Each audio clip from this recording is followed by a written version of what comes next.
अस्सलाम वालेकुम नाज़रीन, आप देख रहे हैं जी के वेब टीवी और मैं हूं आपका मेज़बान सुबैर कुरैशी। नाज़रीन, आज के बुलेटिन में भी कई अहम मौज़ूआत पर बात होगी, लेकिन उससे पहले आपको बता दें कि दिन भर की ताज़ा तरीन खबरों के लिए लॉगिन करें www.greaterkashmir.com।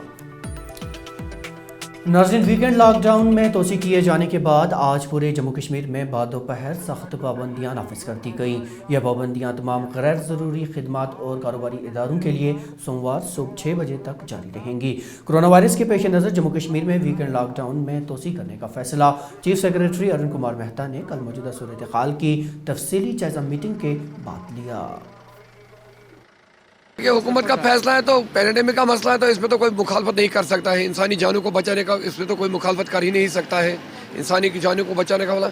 लेकिन जो इनकी ये जो कमेटियाँ होती हैं जो ये फैसले लेते हैं, कुछ वो इनको दुकानदारों का भी रखना चाहिए था ख्याल। इसमें इनको दुकानदारों को बुलाना चाहिए, जो हमारे एसोसिएशन के लीडर हैं उनके साथ भी बात करना चाहिए था। अगर बंद ही करना था तो इनको मॉर्निंग से ही बंद करना चाहिए था।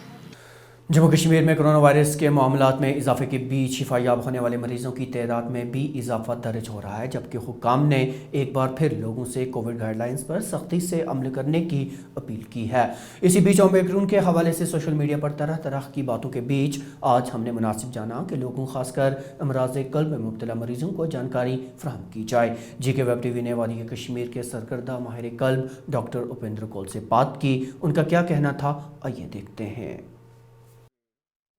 क्या इसकी पॉसिबिलिटी? उसके कई वजह होते हैं। उसकी एक वजह होती है जो पेशेंट्स ऑलरेडी अफेक्टेड पेशेंट होते हैं हार्ट डिजीज़ के, वो अपनी कई दवाइयाँ कुछ लोग बंद कर देते हैं। स्टैटिन्स, एस्प्रिन, ये जो प्रोटेक्टिव दवाइयाँ होती हैं वो बंद कर देते हैं।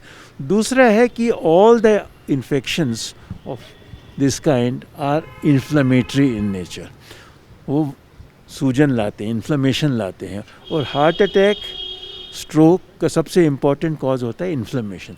तो इन्फ्लेमेशन तो है ही, हालांकि इस वायरस में, इस स्ट्रेन के अंदर वो इन्फ्लेमेशन काफ़ी कम है। D dimer, CRP elevation, ESR elevation, वो जो टेस्ट किया करते वो इसमें ज़्यादा नहीं आ रहे हैं। So it's not so inflammatory, but I am again trying to emphasise Omicron आने का मतलब नहीं कि डेल्टा ख़त्म हो चुका है, वो भी चल रहा है साथ में, कम हो गया है, बीच में बहुत ही कम हो गया था, लेकिन कुछ तो चल ही रहा है ना। डॉक्टर साहब, आजकल जेनेटिक टेस्टिंग इतना तो कोई कर नहीं रहा, यही देख रहे हैं ना, RT-PCR करके देखा जी पॉजिटिव है। So that doesn't mean which strain, it needs much more elaborate testing which in a huge community is not possible. नाज़रीन, माहिर कल्ब डॉक्टर यू कौल के साथ हमारी ये बातचीत हमारे मुख्तलिफ प्लेटफॉर्म्स पर दस्तियाब है, आप इस्तेफ़ादा हासिल कर सकते हैं। इधर यौम जमहूरिया के पेश नज़र हुक्काम ने वादी में सिक्योरिटी के सख्त इंतजाम किए हैं। श्रीनगर के तिजारती मरकज़ लाल चौक समेत कई इलाकों में फोर्सेस के एहलकारों ने नाके लगाकर गाड़ियों और राहगीरों को रोक कर उनकी तलाशी लेना शुरू की है। शहर में जहाँ नाकों के जाल को मज़ीद तोसी दी गई है, तो वहीं हसास मुकामात पर सिक्योरिटी की नफरी में भी इजाफा किया गया है, जबकि CCTV कैमरों और ड्रोन्स की मदद से भी कड़ी नज़र रखी जा रही है। उधर इतलात मौसूल हो रही हैं कि वादी के दीगर अजलाह में भी सिक्योरिटी बढ़ा दी गई है।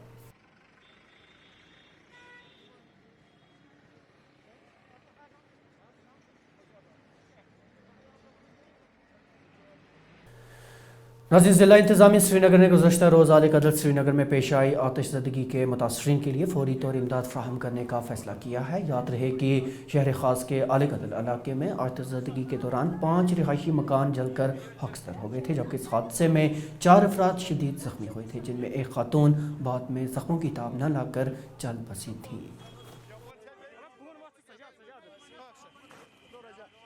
छोटा मोटा इमदाद होता है हमारे SDF से, जो DC साहब की तरफ से 4 लाख रुपए आपने जो डेथ हुई है उनको दे दिया, और जो 5-5 हज़ार का नॉर्मल रेड क्रॉस का, जो फिर उनको रिलीफ का 1,05,000 का मिलना होता है, फुली डैमेज, सीवियर डैमेज, वो सब चीज़ें हमने तो कर ली है। जो बाकी चीज़ें लवाजमत छोटी छोटी मदद होती है, मुझे यही फिर कहना है कि जब एक घर जल जाता है तो लाखों करोड़ों का, कश्मीर में तो आपको पता है दुनिया भर की चीज़ें होती है, उससे बढ़कर अफसोस ये होता है कि बच्चों की किताबें, आजकल सर्टिफिकेट सब जल जाती है।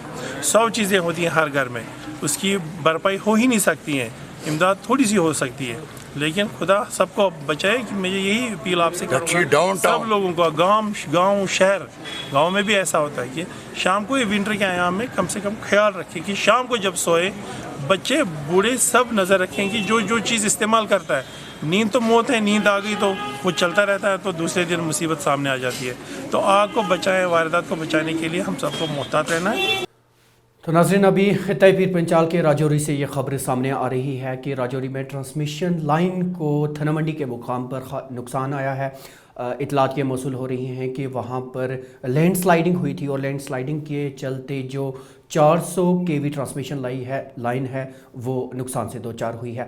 इस वक्त बराह रास्त हमारे साथ खित्ता पीर पंचाल के राजौरी ज़िला से सुमित भार्गव जुड़ गए हैं। सुमित, ज़रा बताइएगा तफसील, ये क्या मामला है, ये कौन सी ट्रांसमिशन लाइन है और क्या सूरत हाल है?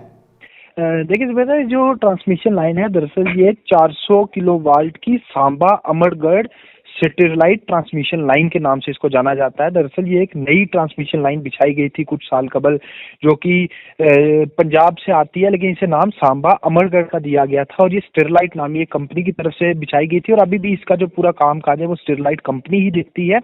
और इससे जो कश्मीर वादी में ट्रांसमिशन था पावर का, जो ट्रांसमिशन फीडर लाइन है, उसको एक काफ़ी ज़्यादा जिसे हम कहते हैं बूस्ट मिला था और कश्मीर में इससे इजाफी बिजली सप्लाई हो रही थी। तो आज बीती रात जो है वो थन्ना मंडी के नज़दीक जो सड़क का काम चल रहा है, दरअसल यहाँ एक प्राइवेट एजेंसी की तरफ से BRO के बैनर तले राजौरी थन्ना मंडी DKG बफलियात सड़क को जो है वो वाइडन करने से मुतल्लिक एक प्रोजेक्ट चलाया जा रहा है, जिसमें जो जमीन की कटाई का काम चल रहा था, इसमें लैंडस्लाइडिंग होने की वजह से इस 400 kV ट्रांसमिशन लाइन का एक टावर जो है, हालांकि वो पूरी तरह से डैमेज नहीं हुआ है, लेकिन उसकी जो फाउंडेशन है उससे कुछ नुकसान पहुंचा है और इस तरह का खदशा जताया जा रहा है कि आगे आने वाले दिनों में चूंकि मौसम खराब रहने का भी अंदेशा है तो इसमें और लैंडस्लाइड हो सकता है, जिससे अगर कहीं ऐसा हो गया कि ट्रांसमिशन लाइन चल रही है और अचानक से स्लाइड होने से टावर नीचे गिर जाता है तो यकीनन जो ट्रांसमिशन फीडर लाइंस हैं, जो तारें जिनको हम अपनी जुबान में कहेंगे, वो भी जमीन पे गिर सकती हैं,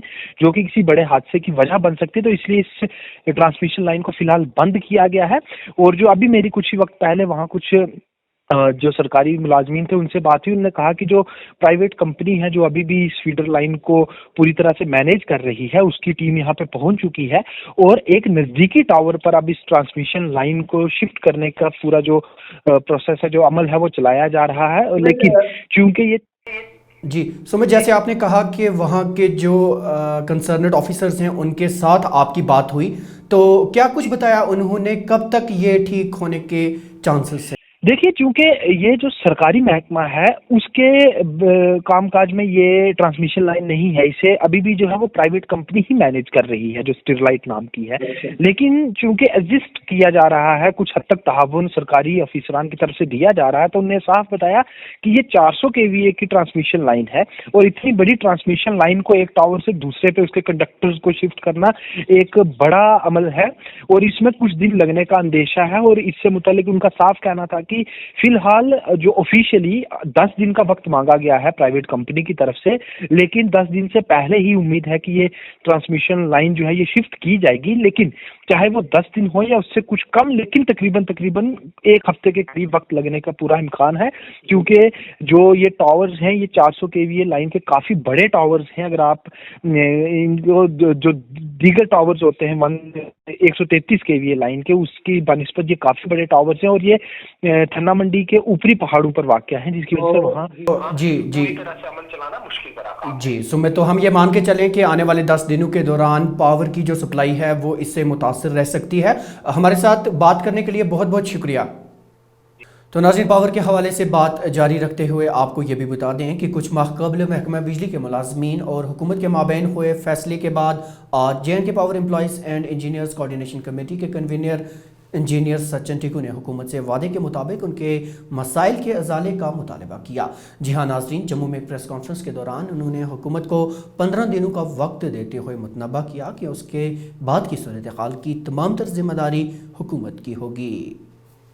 एम्प्लॉयज़ और इंजीनियर्स कोऑर्डिनेशन कमेटी की जो ये आज प्रेस वार्ता थी, इसका मेन मकसद गवर्नमेंट को सेंसिटाइज करना है कि जिस तरीके से आपने पिछले 1 महीने से डेली वेजेस और बाकी दीगर एम्प्लॉयज़ इंजीनियर्स के इश्यूज़ को एड्रेस नहीं किया अभी तक, जो लोग बेचारे 24/7 24 घंटा काम कर रहे थे बर्फ़बारी में, आपने उनको अप्रिशिएट भी किया, लेकिन अगर उनके घर में चिराग जलाने की बात आती है तो आप उन पर कोई एडमिनिस्ट्रेटिव एक्शन विजिबल ग्राउंड पे नहीं करते। इसलिए हम गवर्नमेंट को ये यहाँ से अपील करने के लिए आए हैं कि आप नेक्स्ट 15 डेज में इन लोगों के इश्यूज जो ऑलरेडी क्लियर्ड हैं, डीपीसीज क्लियर्ड हैं, प्रमोशन एक रेगुलर प्रोसेस होता है, इसके लिए हमें स्टेशन की ज़रूरत ही नहीं पड़नी चाहिए। This is everyone's right.